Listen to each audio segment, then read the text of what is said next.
পটুয়াখালীর কুয়াকাটায় ইয়াবা সেবনে বাধা দেওয়ায় এক আবাসিক হোটেল মালিককে নির্মমভাবে পিটিয়ে গুরুতর জখম করার অভিযোগ উঠেছে। রবিবার সন্ধ্যায় কুয়াকাটা পৌরসভার পাঞ্জুপাড়া এলাকায় এ ঘটনা ঘটে।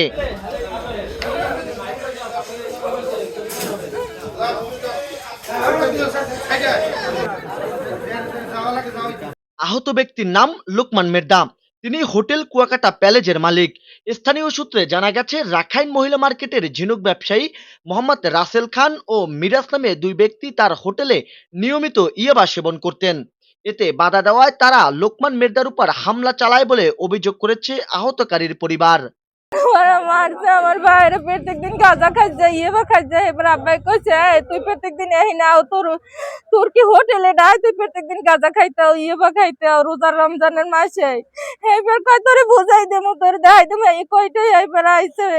এবার পরের দিন পরশু দিন আইছে। এবার পরের দিন কাইলে একটা দিন মধ্যে আজকে দোকানে পাইয়ে মারছে। রাসেল খান আছে না, ওই রাসেল খান মারছে। মিরাজ আলে নুরুল্লাহর পোলা কেডা মিরাজ। অভিযোগ রয়েছে, হামলাকারীরা লোহার রড ও হাতুড়ি দিয়ে এলোপাতাড়ি মারধর করে তার দুই পা ভেঙে দেয়। এ সময় তার দুটি দাঁত পড়ে যায় এবং শরীরের বিভিন্ন স্থানে গুরুতর জখম হয়। তবে তার চিৎকার শুনে আশেপাশের লোকজন এগিয়ে এলে হামলাকারীরা পালিয়ে যায়। স্থানীয়রা তাকে উদ্ধার করে প্রাথমিক চিকিৎসার জন্য কুয়াকাটা বিশ্বজ্জা বিশিষ্ট হাসপাতালে নিয়ে যায়।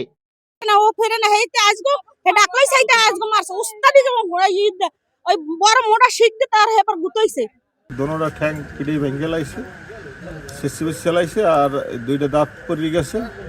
হ্যাঁ, এখন আমি একজনের কাছে শুনলাম আর কি রড দিয়ে নাকি না আতুর দিয়ে পিড়েছে। পিড়ানোর পর হ্যার অবস্থা খুবই গুরুতর। এখন আল্লাহ মওদুদ যদি বাঁচাই রাখে তা বাঁচতে পারে, আর যদি বরিশাল রেফারেন্স করছে, এখন আল্লাহ যদি তারা সহযোগিতা করে, আল্লাহ ভরসা।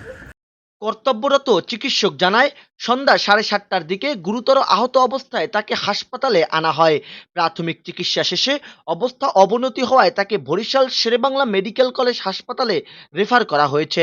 বর্তমানে তার অবস্থা সংকটপূর্ণ বলে জানা গেছে। নিউজ ডেস্ক, খবর কুয়াকাটা।